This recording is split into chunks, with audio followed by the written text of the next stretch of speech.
Greetings, book lovers everywhere. I'm E-Train and welcome to E-Train Talks. And today I'm interviewing the author of two of my all-time favorite thrilling middle grade adventure series, the captivating City Spies and the Frame series.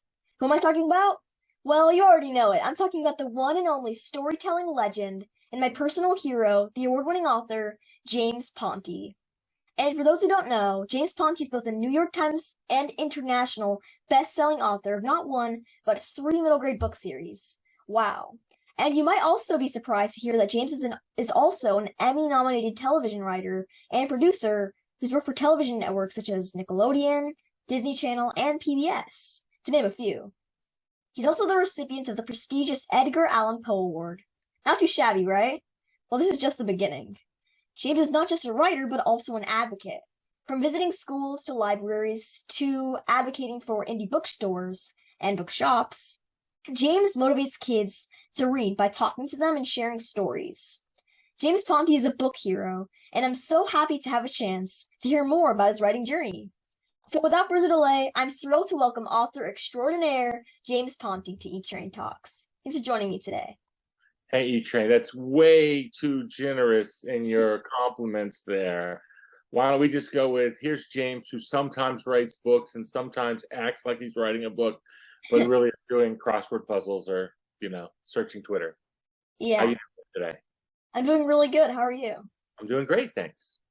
Well, I totally mean that intro, and I know that so many others are so inspired to just read your books and just inspired by everything you do, because I know that you may think of yourself as a crossword puzzle Twitter searcher, but you're also so much more. So I'm just so honored to have you here. No, it's my honor completely. I'm a fan of your reviews and honored to be part of. Is this a podcast? I don't know what they are when there's video. Yeah, I think it's like I don't really know the word for it. It's like, yeah, okay. Whatever this is, I'm honored to be part of it. Yeah. Well, the first question that I have is, most people don't know this about me, but it was your Frame series that sparked my love of realistic fiction and mystery books. I wasn't really a reluctant reader, but I only read nonfiction, which sounds a little bit weird because now I only review fiction.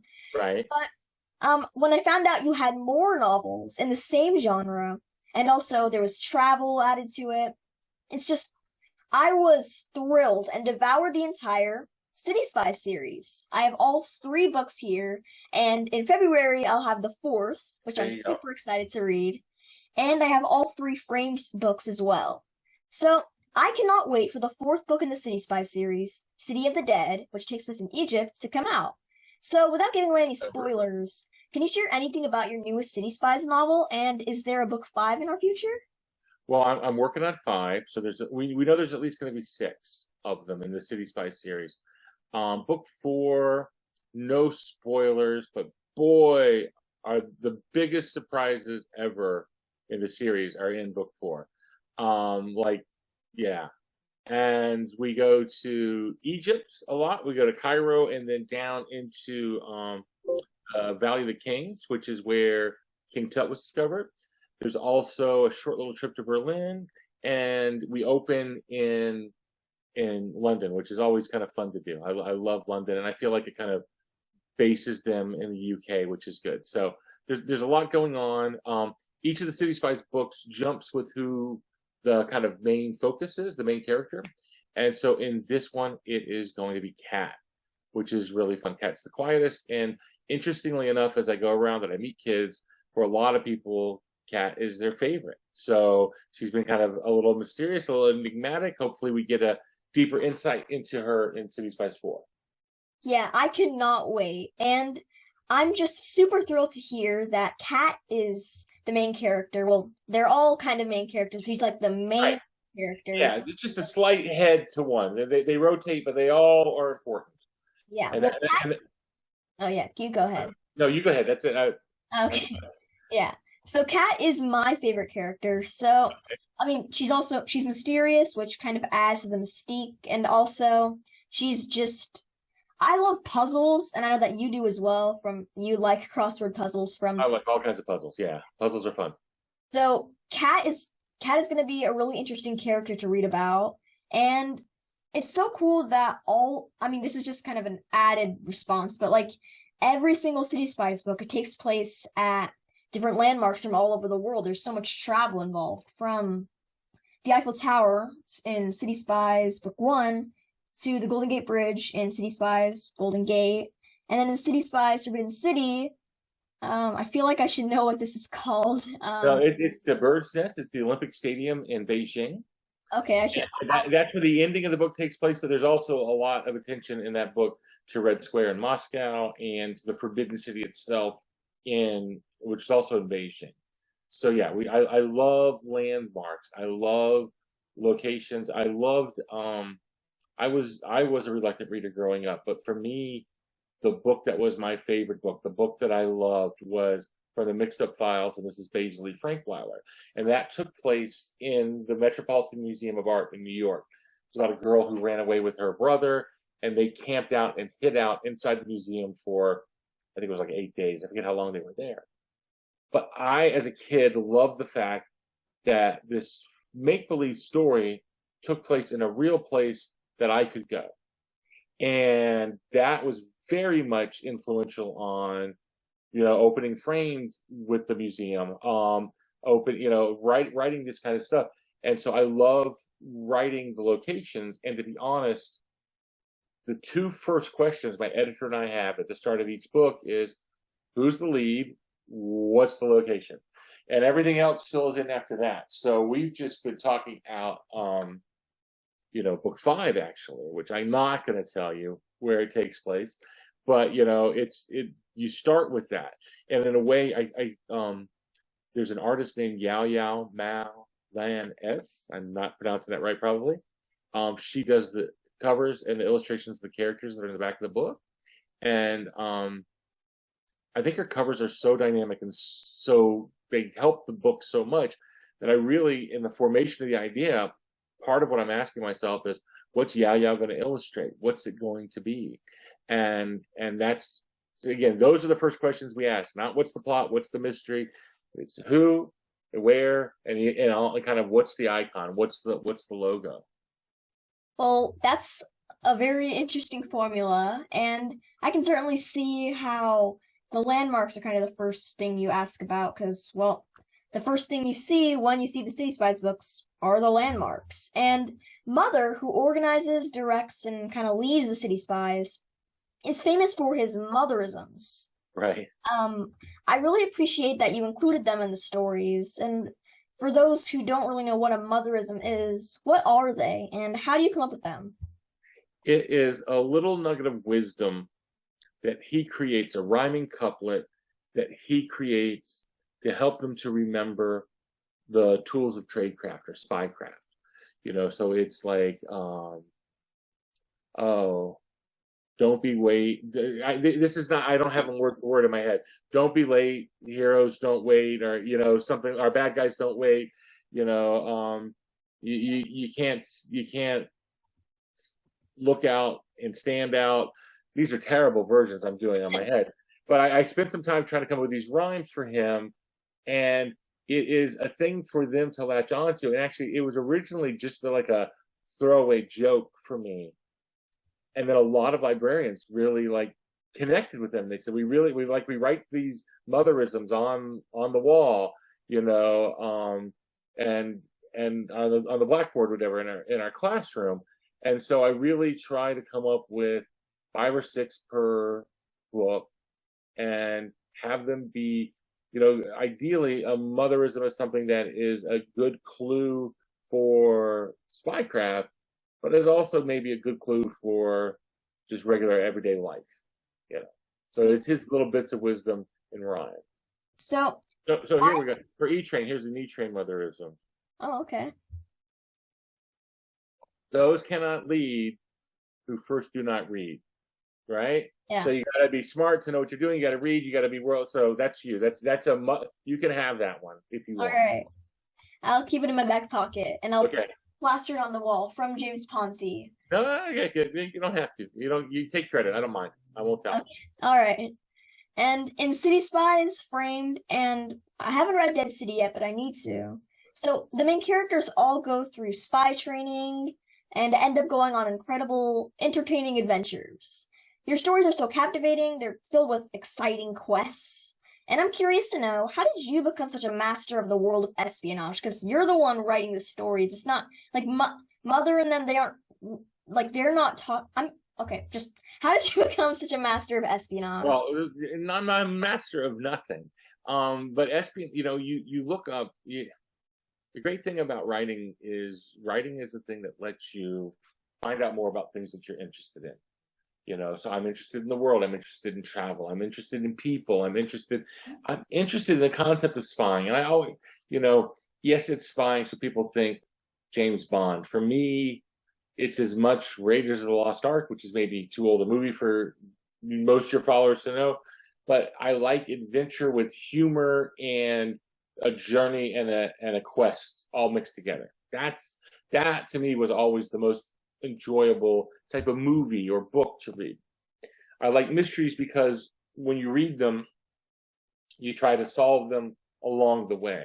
So when I'm writing a story, I try to write for me, like what would I have liked as a reader, as a 13-year-old, but also even now, what do I like? Where do I want to go?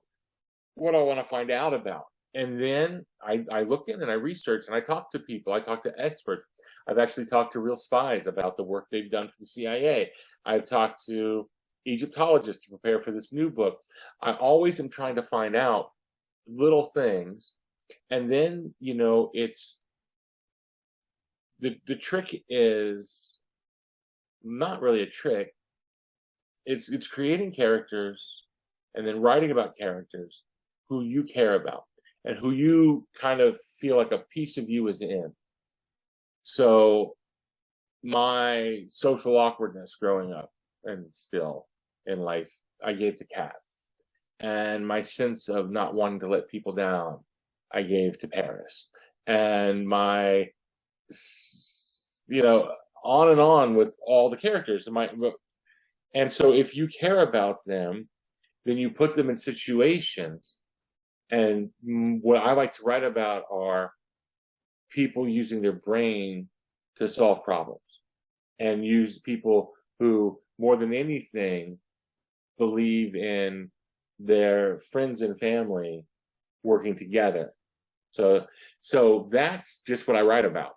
And hopefully you have a good enough mystery, and then it strings it along for how many pages? Now lately, God, it's been 400 pages of a story, and it's really, really fun to do. But there's no trick to it.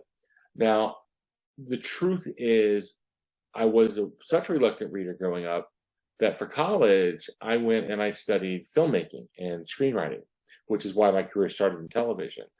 Because I didn't think I could write books since I was not good at reading books. So I thought maybe I could write movies or TV shows. And in movies, things move pretty fast, faster maybe than some books do. And so I think probably what's helped my writing is I think my stories move pretty fast, because I still probably think of them like movies on the page to a degree, if that makes sense. Yeah, that does make sense, and I love that answer. And speaking of your television writing days, I read on your website that so one of the first stories that you wrote was like a Mickey Mouse birthday. When I was in second grade, I wrote Mickey Mouse's birthday party, yes. And then for the 65th anniversary episode of Mickey Mouse on the Mickey Mouse Clubhouse show, you actually wrote Mickey Mouse Clubhouse birthday. So what's that? It was amazing that came back around. Actually, it wasn't Mickey Mouse Clubhouse, which is an animated show. I'm old. I'm an old person. So it's probably when your parents were kids and they were watching. It was a show called the Mickey Mouse Club, which had live acting people on it. And I had to write a special about Mickey Mouse's birthday for his 65th birthday. So that was pretty fun. And it came full circle. It's like, I know what to do because I wrote this when I was 7. So this is right up my alleyway. Remember, everybody, it's not James Bond, it's James Ponti. There we go. There we go. That's the one. There you go.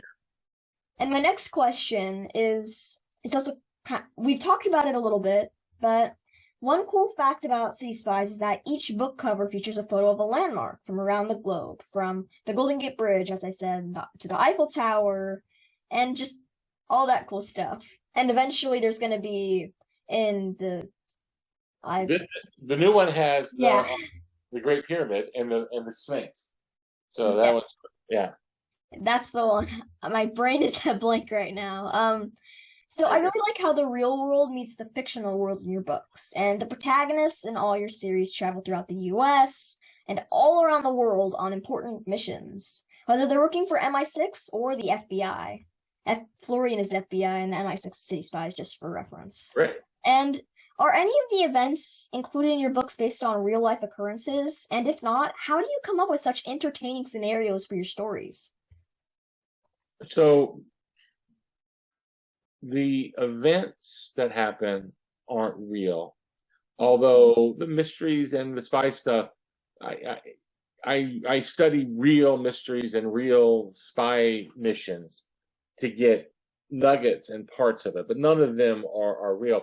The thing that is important, though, to me is those are not the main parts of the story, which may sound odd because it's the interaction of the characters, the family dynamic in City Spies, the friendship dynamic in Framed, and all of the personal things that happen to them, all the emotions that they go through, and the crises of confidence and the things they're worried about. Those are all real. Those are all things from my life, my family's life, my kids, my friends. I think we want that part to be real. I think, it's fun to see all these places and all these adventures play out, but it's important that what plays out over them is something that we can connect to and not something that's just far away and shiny and interesting. But then, sometimes you'll see that. Sometimes you'll see an action movie that's like really well done. Mm-hmm. And afterwards, you won't remember much of it because it was just a lot of fast moving things. But when you have characters you care about, then that just becomes the way to put them in situations that externally show how they feel about each other and what matters the most in the world.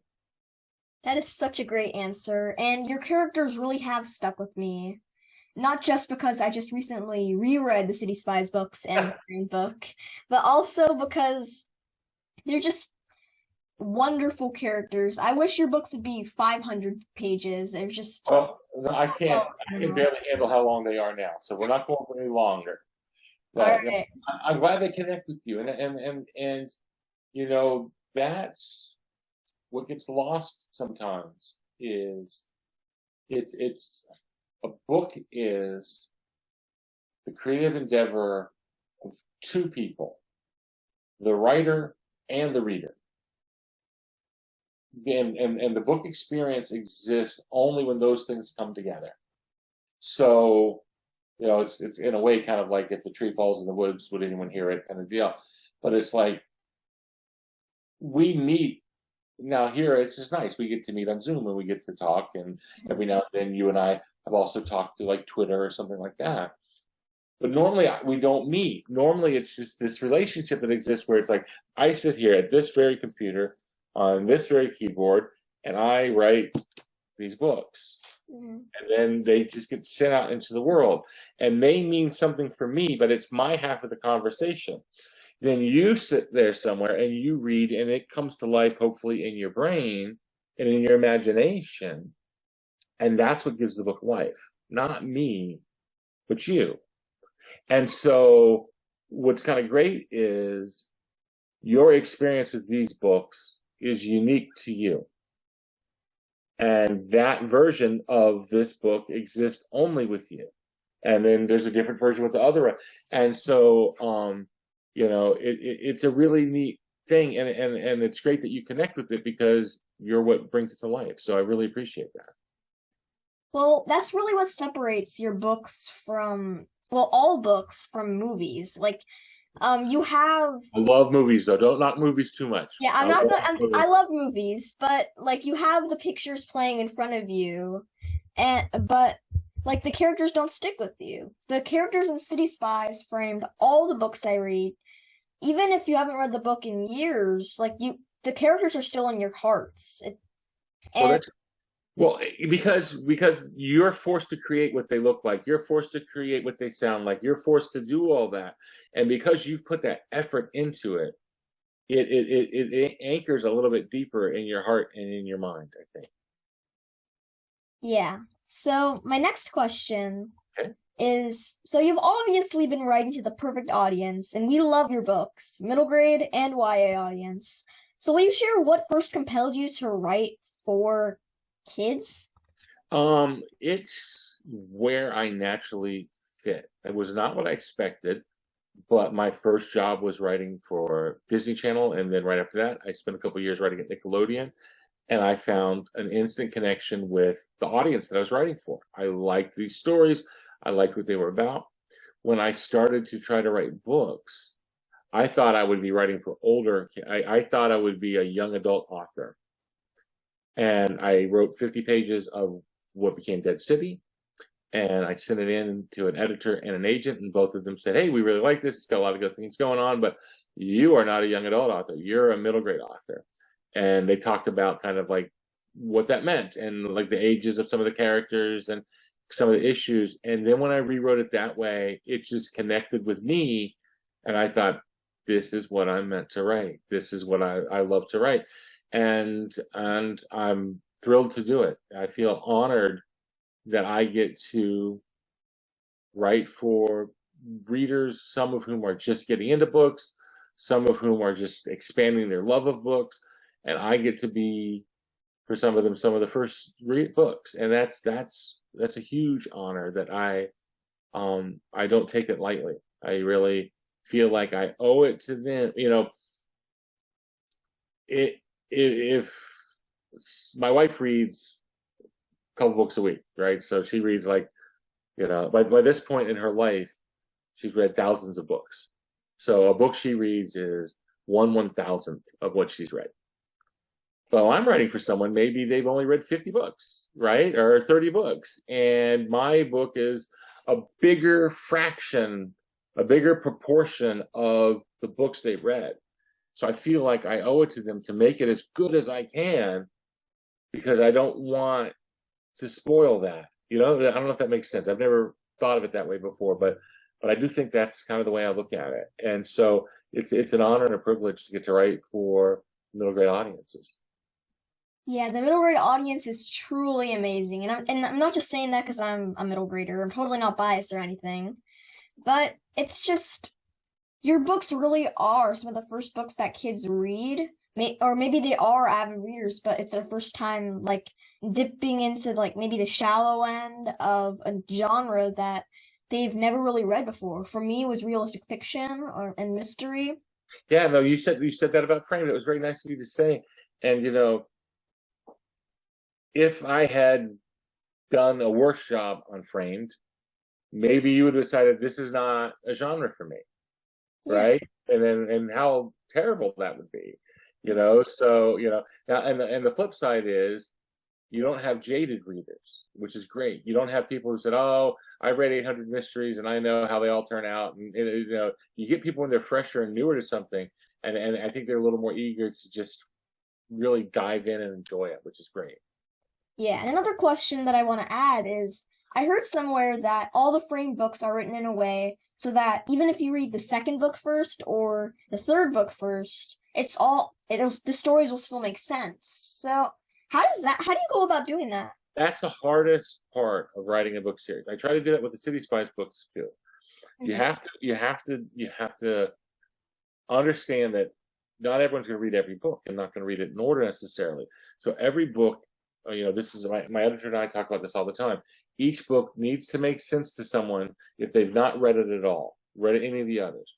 So you have, like in every City Spies book, I have to find places to explain, I've got these kids, they work as spies, they're this age, this is how they happen to be, they're with MI6. But the problem is, most of the people that are reading it probably have read the other books. And what you don't want to do is you don't want to bore them. You know, think about it. It's like if you turn on a baseball game and you've watched baseball every day, and they say, "All right, the guy comes to bat, he gets 3 strikes." You know, you would bore them and they'd turn it off. So finding that balance is tricky. And the problem that I have, I feel, is you can read them out of order, but once you've read one of the books, it spoils a lot of the surprises of the earlier books. That's So, true. for instance, without spoiling anything, because people wouldn't have it, but if you read Vanished first, it would make sense. That's the frame book. But in Vanished, it tells you the big surprise ending at the end of Framed.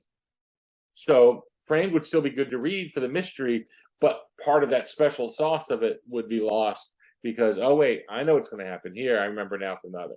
So I like people to read them in order, but, you know, I understand we only have so many times, we only have so many books, so I need to write them so that they make sense to everyone.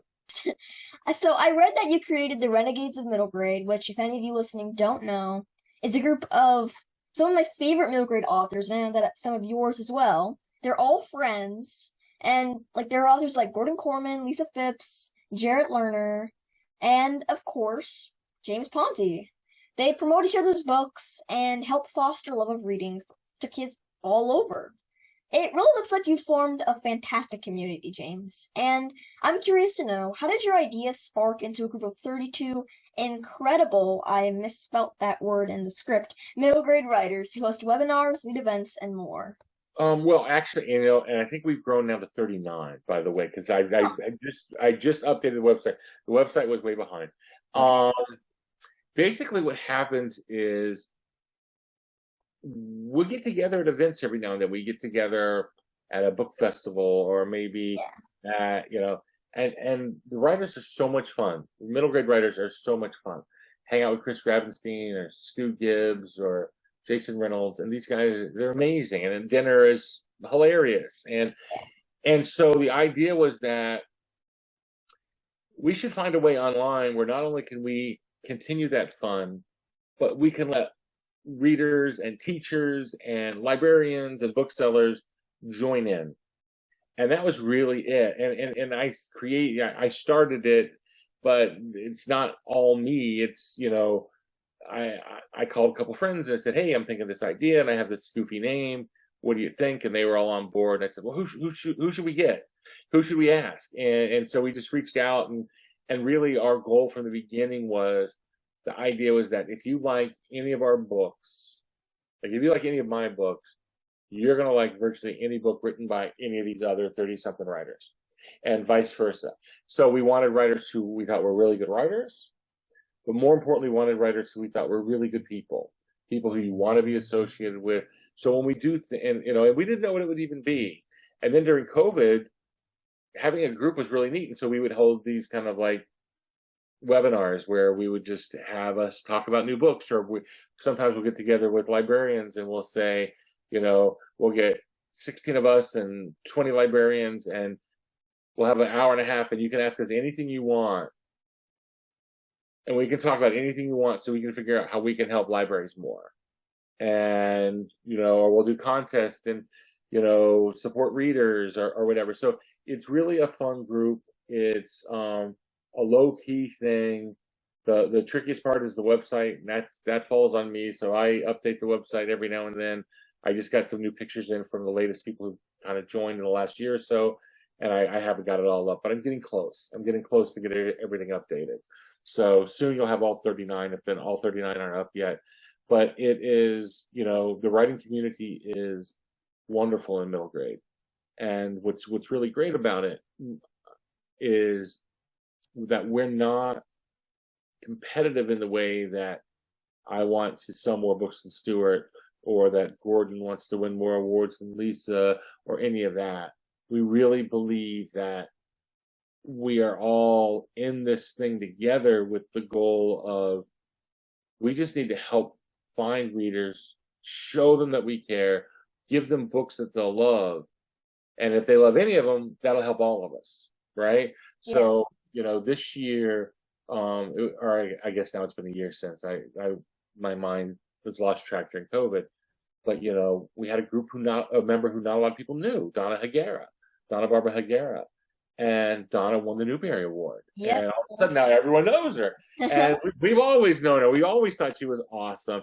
And before she got the Newbery. And it was just like, we've been telling you she's great, and we were all thrilled for her. Our phones were blowing up that day saying, did you see? Because, it comes out early in the morning. And, I just had dinner with her last week when I was in Seattle. And, we love that group, and I couldn't be happier for her. So it's fun to be part of that kind of group of colleagues and friends. Really friends. We are really friends. Some of us talk on Zoom every week. So it's a great group. Yeah, and what's even what's super amazing about the Renegades, you would think that there are a lot of authors who are kind of all business. They're so popular and stuff. I don't have time for you, but you guys you're kind, and you actually care. You care. I'm not saying they don't care about their readers, but you guys are really take time out of your day to just host events, do Indie 500 bookstore events. It means the world to readers, librarians, bookstore owners. It just means the world to all of us. So, I hope too many writers haven't been that way to you. Most writers that I know, middle grade, are pretty kind. Some of them are really busy. Yeah. And some of them have layers of protection because they get, I wouldn't know how to reach Riordan, but I hear he's an amazing guy. Yeah. He's an amazing guy, but he's super busy. I get that, but Kwame Mbalia, he's one of the great. He's great, and he's funny, and you talk to Kwame for 20 seconds, and you're both just laughing hysterically, and that is fun to be around. And I think what we really want to do, maybe most of all, is if you see us being silly together, and not silly, just stupid silly, but silly, joking around, being relaxed, not taking ourselves too seriously, then maybe it helps indicate someone like you, who I know would like to be a writer. It helps show that, wait, maybe it's not that difficult. Maybe it's not that removed from my reality, because I would like to hang out with them. I can see that. I can see it's not like you got to have this certain level of professionalism and this, we're just goofy people. Mm-hmm. and anyone can be goofy. So if you're relaxed about it, then you realize writing could be a thing for me. And I think writing could be a thing for most people that want to write. It certainly is an accessible thing to do. So middle grade authors are truly the best, and you Renegades are being renegades. You're leading the charge for change by promoting bookstores, librarians, and showing that you're people. Sometimes I find myself just completely in awe of you. You shouldn't. You shouldn't be in awe in any of it. You should, because there's nothing awe-worthy that we're doing. We're just, books are awe-worthy, and it's great to be part of that, but you're part of that. I mean, at this age, you talk to authors, you know authors, and you have a presence in social media, and you have a podcast. So you're already part of that community. So there's nothing to be you shouldn't be awed by anything you're part of.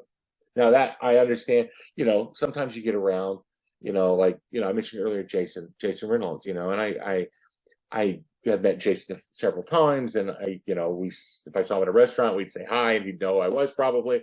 But I'm still like, wow, that's Jason Reynolds. I still get that way, And I think at first when I met Gordon, I felt that way because I'd heard of Gordon for so long and so many things, but but he's not. He's just the most regular person you can meet, and so I know what you mean, and I appreciate what you're saying, but I hope you don't ever let admiration for being part of the world of books to transfer over to feeling standoffish about people who aren't. We obviously write about the things that we write about our most personal issues. Mm-hmm. So we're sharing already. Some of us are shy, some of us are socially awkward, all of us are a little weird in some ways, but that's just Everyone, right? So my next question is about framed, trapped, and vanished. They all fall into this question. So the main character Florian Bates is a master of toast, and it's not like baking toast or toasting bread. I've Not never bread. toasted bread before, so I don't know. Well, Florian Bates is a master of toast in the Frame series, and that doesn't mean he's a master of toasting bread. It's actually an acronym that stands for the theory of all small things, which he created himself. I like how you say that with the ooh, like it's, Yeah. yeah. So, is toast an actual tool that some spies use, or were you just hungry when you had to come up with a spy term? I wish I had a great story for it. Toast, toast the action is something I used to do when I'd wait in the airport. I used to fly a lot for work because when I worked at television, I had to fly a lot. And I'd be bored at the airport and I would just kind of study people and try to figure out things about them. And so I just worked on these, like, how could you do that? And I wanted to write about that, but I thought just saying that is kind of boring, so I need to give it a name. And I Yeah. just sat there, and somehow it came right to me instantly. Toast, the theory of all small things, and I thought, oh, I'm going to use that. And I honestly think if everything in the books was exactly the same, except there was no toast, the books would be 1/10 as popular.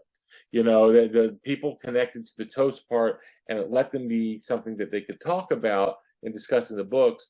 And everywhere I go, kids ask me if I can use toast, and I can, but not as good as the guys in the books, because in the books I set it up so that it really is helpful. But it is a skill you can use, and the whole idea of toast is really just if you look at little details, those add up to big truths, and that's a reality of life that I've always felt. Yeah. I want to start using toast in my everyday life, and it's not spying. It's totally not creepy at all. But No, no, it's not. No, yeah. I'm not a fan of creepy spying, but looking and reasoning and thinking, that's all good. Yeah, well, and when they look back at you, you just look away, like you weren't staring at them trying to No, not at all. small things. Not at all. Yeah. And was there someone who inspired you to pursue writing, whether it's TV writing or book Well, writing, a parent, teacher, author, role model? my mother really loved writing and really encouraged me to write from a very young age. And so I had great teachers growing up. Specifically, I had a fifth grade teacher named Mr. Prothero, who was wonderful. And by the end of fifth grade, I knew I wanted to be a writer when I grew up, and I really have never changed my mind on that. I had a middle school teacher named Mr. Tyree. I had him for 3 years for English. And each year in class, we made movies, and I wrote the movies, and I really got into that. And I had an amazing high school 11th grade American literature teacher, English teacher named Mrs. White. And I'm so fond of Mrs. White. I love her so much that every book I've written, the teacher is named Mrs. White. So she's in all the books. And so a lot of people encourage me, and that's the great advantage. The most important person in my writing career, though, is my wife, because she's the one who has to put up with my mood. She's the one who has to read every revised paragraph. She's the one who, when I thought this isn't going to work, I need to find a new career, would encourage me, no, it is going to work. I totally have faith in you. So she's really the magician behind all of it. What are like a few of the shows that you did write for? Because I'm really Yeah, curious about that. the shows that I wrote again were a long time ago. So in kids TV, I wrote Mickey Mouse Club, a Nickelodeon series called The Mystery Files of Shelby Woo, um, Ooh. PBS series called Clifford's Puppy Days. I wrote JoJo's Circus on Disney, Stanley on Disney, um, Poco Yo, which I think is on Nickelodeon, but I actually wrote it when it was airing in Europe. Um, and then I worked in sports TV. I worked at the History Channel. I wrote and produced a show called Hands on History. I worked at for 15 years for NBC Sports and Golf Channel, doing everything from talk shows to documentaries to reality series. So a lot of different things. Nothing big or famous or notable, just things that were fun to do. That does sound fun, and I'm really interested in watching a golf reality TV show. I don't know how that would go. Yeah, don't get too interested in it. They were okay, but Golfers. Yeah, I know you're good. All right. And I know the Pocoyo series. I hadn't watched it before, but I've seen it all over Yeah, Nickelodeon even now. So it's made a resurgence. It's funny because it was a long time ago, but it still stays around. yeah. And my next question, it's one that I know that you're not that it's been a little bit troubling for some authors. They get a little bit annoyed with me, so don't be mad. But if you could be or meet any literary character, fictional or real, literally anybody who's related to books, who would it be and why? Even related to books. Why do authors get mad at you about that? Well, they say it's a very hard question, and the Oh, next one is even harder. okay. All right. I got some weird. I'm gonna adjust my light here. I got weird lighting going on. Yeah, and now it's overcast here, so. I look like I'm in prison all of a sudden. All right. That's better. Yeah.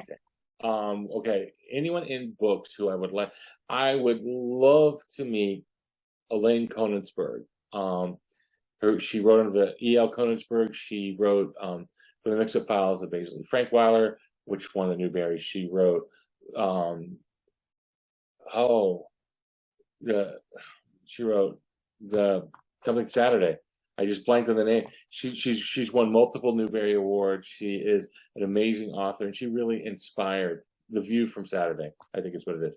Um, I would love to meet her and talk to her and thank her for inspiring me at that most impressionable age. Well, that's a really great answer, and I need to read from the Mixed Up Files of Basil E. Frank Weiler. I've heard really great things about it, and I think that they say never meet your heroes, but I've met mine, authors, and just meeting your heroes is a really great experience. So don't let the people who say that deter you. Right. Because even if you meet them and it's not good, you learn a lesson from that. Yeah. I've met people I admire who I really admire even more after meeting them, and some who I admire who afterwards I'm like, ah. But you see reality, and reality is a good thing. Yeah. And now, So the is this a final hard question? Yes, Okay. it's a hard question. It's one that um people have even never talked to me again after Okay. this I, question. I I won't do that. No matter what, I won't do that. Yeah, so if you were trapped on a deserted island and you could only bring one book, what book would it be and why? Oh wow. All right, one book. What would it be and why? You know, you I might bring an atlas, like a really good atlas that would show all the places in the world, so I could imagine journeys and adventures going to them, and maybe would even show me where I was, so I could figure out how to Yeah, get off a deserted island. But you probably mean a fiction book, so that um, works. Atlases are amazing, so you can choose that. yeah, I think I'll go with the atlas, or I'd go with one of Jarrett Lerner's books because he's going to be on next. And actually, no, I should go for a really long book so you have something to work through. I yeah, so War and Peace. I'll go with Atlas. I'll go with Atlas for now, and we'll leave it at that. But a really good Atlas, I'd have to think about it. Well, Jared Lerner was actually my last interview. I thought that was your question. Oh, Jared was the last interview. Yeah, Yeah. Okay. Well, yeah. I would. One of Jared's books would be pretty good. Jared's amazing. he is. And so that those are really great answers, and I think that I would Great. also bring an atlas. I bring every book that I have, but if it's only one, I think that an atlas would be a good idea, because how the heck do I get off of that island? And today has been such a great day. To be able to talk to one of my all-time favorite authors is seriously a highlight I won't forget. Reading has been reading has been a comfort and a source of adventure and magic for pretty much my entire life. And thanks to James Ponti, I've been able to go on adventures all across the globe, from Beijing all the way to the Golden Gate Bridge, which isn't too far away from me, but it's better to just go in a book than have to drive a couple hours to get there. Because I don't like driving. Of course, I'm not driving. But anyway, so my guest today has been James Ponti, the author of the City Spy series, the Frame series, and the Dead City series. Keep an eye out for the 4th book and eventually the 5th and 6th books of the City Spy series. They're going to be epic. But don't take it from me. Take it from the one and only James Ponti. Thank you so much for sharing your book journey with me and everybody listening, James. Thank you so much. It's so great to talk to you, Train. I'm a big fan. It was an honor to be on your podcast. Well, it's an honor to have the opportunity to chat with you, and it just means so much to just talk about everything books. And if you want to keep following James Ponti and just learn more about everything he's doing, he is pretty active on social media. He posts about all the indie bookstores he goes to and all the indie bookstores for the Indie 500 Books event. And who knows, maybe you'll transport yourself to a brand new indie bookstore in the near future thanks to James Ponti. And also check out his website, jamesponti.com. I learned a lot of the information that I shared in the questions and in responses to his answers to my questions. That's a tongue twister. Through his website. It's really interesting. And maybe you'll discover something that, whoa, I didn't know that. James Ponti is just amazing. You all know that. I know that. Just thank you so much for joining me, and stay safe, keep reading, and I'll see you in the next one. Bye.